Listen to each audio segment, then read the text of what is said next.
गुण यदि आपके अंदर नहीं है तो इस कथा सुनने से भी आपके जीवन में परिवर्तन नहीं हो सकता। कौन कौन से? बहुत ध्यान से सुनो। सबसे पहला, धर्म प्रौजित कई तमोत्र परमो। आपका रुझान परम धर्म के प्रति यदि नहीं है, परम धर्म किसे कहते हैं? धर्म और परम धर्म दो बातें हैं।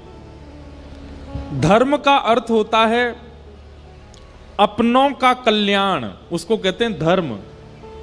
जैसे देश का कल्याण, बुजुर्गों का कल्याण, परिवार का कल्याण, बालकों का कल्याण, हमारे शहर के जनों का कल्याण। ये कल्याण के लिए जो आपके अंदर रुचि आती है सब जनों के लिए, उसको कहते हैं धर्म। लेकिन अपने कल्याण की भावना जब आपके चित्त में आती है उसको कहते हैं परम धर्म। अच्छा, हमारी एक बात और सुनिएगा। आत्म कल्याण में कहीं आप लोग इसको गलत अर्थ में मत ले जाइएगा। आत्म कल्याण में कई लोग सोचेंगे शायद महाराज जी ऐसा कहना चाह रहे हैं दूसरों को धन देकर के सहायता करना, दूसरों का विवाह करा देना, किसी गरीब को भोजन दे देना, ये तो धर्म है, और धन का प्रयोग अपने लिए करना ये परम धर्म है। ऐसा मत लगा लेना। सबकी सेवा करना ये धर्म है, पर अपने देह के भीतर विराजमान उस आत्मा के कल्याण का चिंतन करना ये परम धर्म है। समझ में आई बात? आप परोपकार करते हो, गरीबों को भोजन कराते हो, बच्चों को स्कूल पढ़ाने की व्यवस्था करते हो, गरीब कन्याओं का ब्याह कर देते हो, किसी को धन दे देते हो, वस्त्र दे देते हो, सामाजिक कल्याण, राष्ट्रीय कल्याण, देश के कल्याण की भावना आपके चित्त में है, वो धर्म है। परंतु एकांत में बैठ करके सत्संग श्रवण करके आप अपनी आत्म कल्याण की भावना रखते हो कि इस देश से खूब खाया, खूब कमाया, खूब पाया, सब कुछ किया, परंतु अब इसके भीतर विराजमान जो आत्मा है उसको सद्गति पहुंचाने का मुझे क्रिया करनी है, ऐसी भावना चित्त में आ जाए, उसको परम धर्म कहते हैं। और ये परम धर्म की स्थिति यदि आपकी नहीं बनी है तो कथा का विषय अधूरा रहेगा। परम धर्म की बात आपके चित्त में होनी चाहिए। कोई व्यक्ति पानी में डूब रहा है, आपसे मदद मांग रहा है और आप भी कूद गए पानी में उसको बचाने। पता चली आपको तो तैरना ही नहीं आता था और दूसरे को बचाने के लिए आप कूद गए। बाद में पता चला कि आप बच के आ गए, वो चला गया। क्यों? आपको खुद तैरना नहीं आता था, आप जैसे कूदे उसी के ऊपर चढ़ गए बचने के लिए, बेचारा डूब गया, मर गया। कहने का बात क्या है? जब तक स्व कल्याण की भावना चित्त में नहीं आएगी आप दूसरे का हित कैसे करोगे? स्वयं को तैरना नहीं आता तो डूबते हुओं को कैसे बचाओगे? स्वयं का भजन नहीं है, स्वयं के पास में वो विवेक बुद्धि नहीं है, तो फिर दूसरे की सहायता आप कैसे करोगे? श्रीमद् भागवत सुनते समय बाहर भले ही चाहे आपकी जो योजना हो, पर यहां बैठते ही आपके चित्त में ये भावना आनी चाहिए कि इस कथा से मैं अपनी आत्म कल्याण का बोध ग्रहण करूं।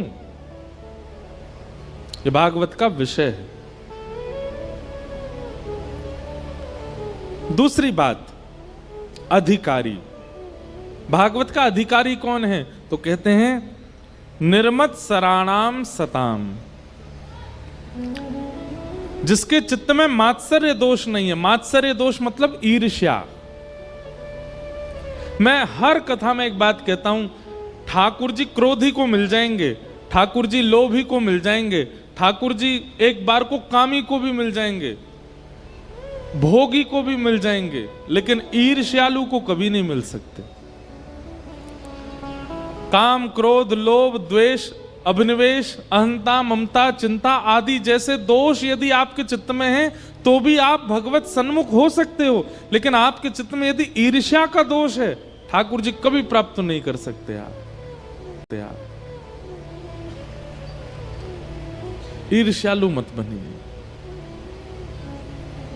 और ईर्ष्या का दोष यदि चित्त में है, कहीं लिखिए उसको, किन किन से ईर्ष्या हो रही है, कब कब हो रही है, सब नोट डाउन करो। जैसे अपना कई लोगों को ब्लड प्रेशर होता है या शुगर होता है, वो मॉनिटर करते हैं ना, नाश्ता से पहले कितना शुगर था, भोजन के बाद कितना हमारा शुगर हो गया, ब्लड प्रेशर सुबह कैसा था, रात में कैसा है। ऐसे लोग मॉनिटर करते हैं और मॉनिटर करके फिर डॉक्टर को दिखाते हैं, तो डॉक्टर उसके अनुरूप प्रिस्क्रिप्शन लिखता है, दवाई देता है और आपका वो रोग ठीक होने लग जाता है। ठीक वैसे ही एक नया तरीका है, अपना के देख लीजिएगा, थोड़ा लाभ तो आपको मिलेगा। काम, क्रोध, लोभ, द्वेष आदि आदि आदि जो अवगुण है उनको नहीं, केवल ईर्ष्या को मॉनिटर कीजिए। कब कब ईर्ष्या होती है, किसको देख के ईर्ष्या होती है और कैसी बातें सुन के ईर्ष्या होती है। ईर्ष्या अधिकतर कब होती है, जब किसी की प्रशंसा बहुत ज्यादा हो रही हो, कोई हमसे ज्यादा सुंदर हो, कोई हमसे अच्छा पहन के आ गया हो, कोई हमसे ज्यादा कमा रहा हो, कोई हमसे अच्छा खा रहा हो। इन सब स्थितियों में ईर्ष्या होती है। ईर्ष्या को मॉनिटर कीजिए। और आज की डेट में तो पेन कॉपी लिखने की जरूरत नहीं, फोन है सबके पास। आप हमारी बात को मान लीजिए, 15 दिन में आपकी ईर्ष्या खत्म होगी। ईर्ष्या को मॉनिटर कीजिए, कब कब ईर्ष्या होती है। अब हुई, ये सामने से ये आ रहे थे, इनको देख के हुई। वो बगल में दुकान वाले हैं, उनकी इस बात को सुनकर के ईर्ष्या हुई। परिवार के इस व्यक्ति की बहुत प्रबलता देख करके मुझे ईर्ष्या हुई। और संपूर्ण मॉनिटर करके 1 दिन, 2 दिन, 3 दिन का पूरा मॉनिटर करो और तीसरे दिन अपने घर के ठाकुर जी को बताओ, हे ठाकुर जी, परसों से आज तक हमको इतनी बार ईर्ष्या हुई और इन बातों पर ईर्ष्या हुई, ऐसे ऐसे ईर्ष्या हुई, कृपा करके आप अनुग्रह कीजिए और इस ईर्ष्या के दोष को नष्ट कीजिए। आप ठाकुर जी से कहकर के पुनः उन्हीं चीजों पर जाइएगा।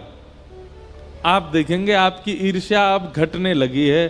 पहले पूर्ण रूपेण खत्म नहीं होगी, पर घट जाएगी। पहले किसी सुंदर को देख के हो गई थी, अब उसकी सुंदरता देख करके ईर्ष्या नहीं होगी। अब मन में भाव आएगा, ये इतना सुंदर है तो यार बतावे वारे हमारे बिहारी जी कितने सुंदर होंगे, इसके पास ये योग्यता है। हे ठाकुर जी, आप भी बड़े सरल हैं, आप भी बड़े करुणा हृदय हैं, सब पर करुणा करते हैं, कृपा करते हैं, ऐसे भाव आने लग जाएंगे। किसी के बच्चों को बढ़ता देख आपके मन में आएगा, ठाकुर जी कोई बात नहीं, हमारे बालक नहीं बढ़ पा रहे, ठीक है, यहां नहीं बढ़े कहीं और बढ़ेंगे, लेकिन बाकियों के बच्चे खूब बढ़े। ऐसे ईर्ष्या भाव नष्ट होने लगेगा। क्यों? क्योंकि आपने ईर्ष्या के उस दोष को वैद्य रूपी श्री कृष्ण को बताया। हमारे अंदर अवगुण पनपते क्यों हैं? क्योंकि हम कभी ठाकुर जी को अवगुण बताते नहीं।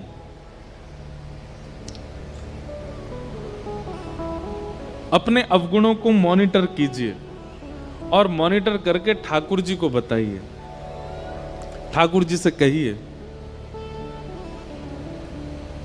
सूरदास जी महाराज कहते हैं, कौन कुटिल खल कामी मौसम, कौन कुटिल खल कामी, कौन कुटिल खल कामी मौसम, कौन कुटिल खल कामी, जो तन दियो ताहि बिसरायो, जो तन दियो ताहि बिसरायो, ऐसो नमक हरामी मौसम, कौन कुटिल खल कामी, कौन कुटिल खल कामी मौसम, कौन कुटिल खल कामी। सूरदास जी जैसे भक्त जिन्हें कहा जाता है, सूरदास कौन है? बोले भक्तों के जहाज हैं। बोले सूरदास जी जहाज हैं, जिस जहाज में बैठ करके ना जाने कितने असंख्य भक्तों ने भगवत प्राप्ति कर ली, वो सूरदास कह रहे हैं कौन कुटिल खल कामी मौसम। इससे ये बात प्रमाणित होती है कि ठाकुर जी को एकांत में बैठ करके यदि व्यक्ति अपने अवगुण बतावे तो ठाकुर जी धीरे धीरे उस अवगुण को नष्ट करते। हमारे बिहारी जी को देखो, राधा रमन राधा वल्लभ जी को देखो। मैं कथाओं में कहा करता हूं ठाकुर जी वंशी ही क्यों धारण करते हैं अपने अधर पर। ठाकुर जी ने इतने सारे वाद्यों में केवल वंशी को ही क्यों चुना? क्योंकि बाकी के जितने भी वाद्य हैं ना, पोले सब होते हैं अंदर से, पर सब अपने पोलेपन को छुपा के रखते हैं। वंशी एकमात्र ऐसी है, वो जैसी है ठाकुर जी को प्रस्तुत कर देती है स्वयं को। ढोलक है और भीतर से तो खाली पड़ी है, लेकिन दोनों तरफ से खुद को ढक रखा है। तबला है, भीतर से खाली है पर दोनों तरफ से ढक रखा है। सितार है, वो सितार का तंबूरा होता है पीछे, वो कद्दू के फल से बनता है शायद। पोला होता है अंदर से लेकिन छुपा रखा है। हारमोनियम बाजा है, भीतर इसमें खूब खालीपन होता है पर छुपा के रखता है। सारे वाद्य अपने आप को छुपा करके रखते हैं। एकमात्र वंशी ऐसी है जो अपने समस्त खालीपन को ठाकुर जी के आगे प्रस्तुत कर देती है। मतलब अपने दोष को छुपाती नहीं है ठाकुर जी, इसलिए ठाकुर जी उसको अधर पर धारण करते हैं। दो कारण, अवगुण ठाकुर जी के सन्मुख कह दो तो अवगुण सद्गुण हो जाएगा, और अवगुण यदि ठाकुर जी को बता दिए गए तो ठाकुर जी स्वीकार कर लेते हैं।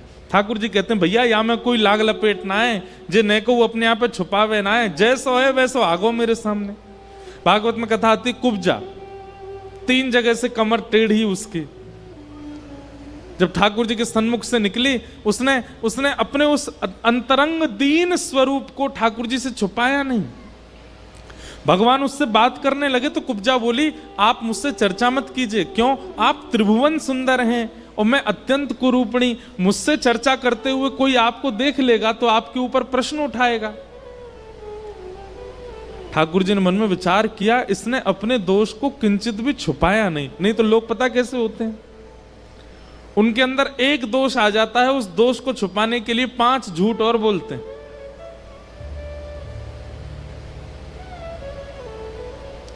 लेकिन कुब्जा ने किसी भी प्रकार से ठाकुर जी के आगे अपने आप को छुपाया नहीं। मैं ऐसी ही हूं नाथ, पर आप मेरे समीप मत आओ। भगवान बोले जो अपना दोष स्वीकार करता है वो मुझे बहुत प्रिय है, इधर आओ। और भगवान ने कुब्जा की थोड़ी पकड़ी, अपनो पाम धरोवा के ऊपर और नेक झटका लगाया। महाराज परम सुंदरी हो गई कुब्जा, स्वस्थ कर दिया ठाकुर जी ने।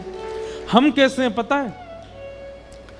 बाहर तो सारे गलत क्रियाएं करके आते हैं, लोगों के प्रति दुर्भाव रख के आते हैं, पत्नी पर क्रोध करके आते हैं, बच्चों को भला बुरा सुना के आते हैं, और मंदिर में आकर के चंदन फोटा लगा करके ऐसे बन जाते हैं बिल्कुल हाँ, इनसे बड़ा कोई भक्त नहीं है महाराज। परम दीन, परम सरल, परम विरक्त ठाकुर जी को ऐसे लोग बिल्कुल प्रिय नहीं। इसलिए भैया अपने दोषों को ठाकुर जी से कहो, अपने दोष ठाकुर जी से कहो। रसिक प्रीतम हित चित की बातें, रसिक प्रीतम हित चित की बातें, श्री गिरधारी जी सो कहिए तलहटी, गोवर्धन की रहिए, गोवर्धन की रहिए तरहटी, गोवर्धन की रहिए। रसिक प्रीतम हित चित की बातें, श्री गिरधारी जी सो कहिए तलहटी, गोवर्धन की रहिए। अपने मन की सारी बातें ठाकुर जी से कहो।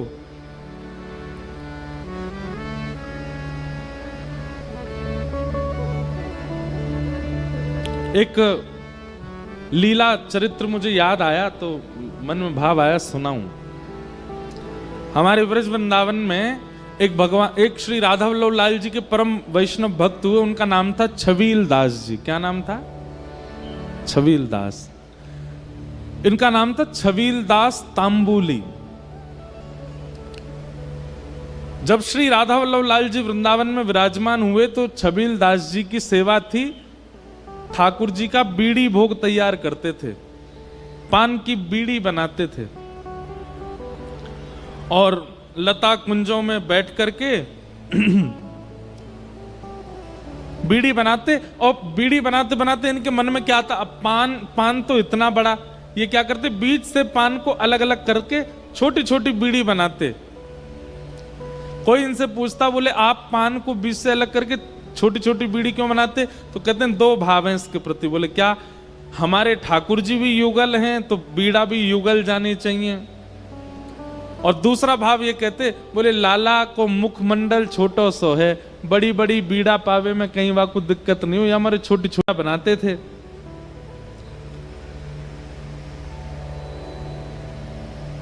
लेकिन जब बीड़ी बनाते थे तो मन में इनके भाव आता था कि पता नहीं श्री ठाकुर जी हमेशा चांदी के पात्र में बीड़ी भर के मैं धर आता हूं मंदिर में, कभी ऐसा सौभाग्य मिलेगा कि मैं बीड़ी बनाऊं और ठाकुर जी मुंह खोल के मेरे सामने बैठ जाएं, वो मोते कहें ले चल अपने हाथ से मुंह पवा दे। तो जब बीड़ी सेवा करते थे तो मन में ये उनके चिंतन चलता रहता था कि कभी ऐसा दिन आएगा कि नंद नंदन श्याम सुंदर सामने बैठे और बैठ के अपना छोटा सा मुख खोल के मुंह से कहें कि मुंह को बीड़ी पवाए थे। आहा,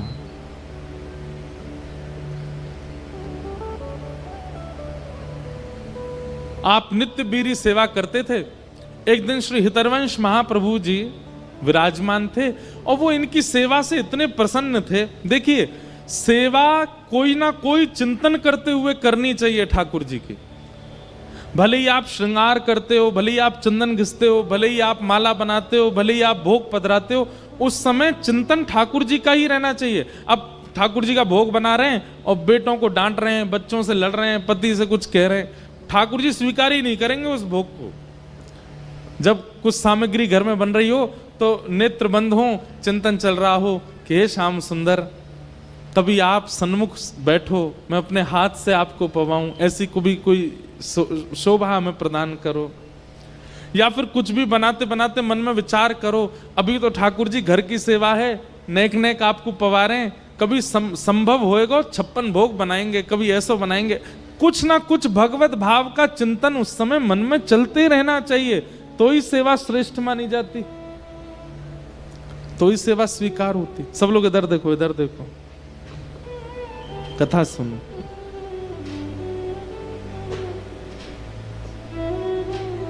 आहा, तो छबील दास हितरवंश महाप्रभु की दर्शन को गए तो महाप्रभु जी बोले, मैं निज सेवा में भीतर जाऊं और तेरी बीरी भोग को देख करके राधा वल्लभ लाल जी प्रसन्न हो जाएं। बोलो वृंदावन बिहारी लाल की।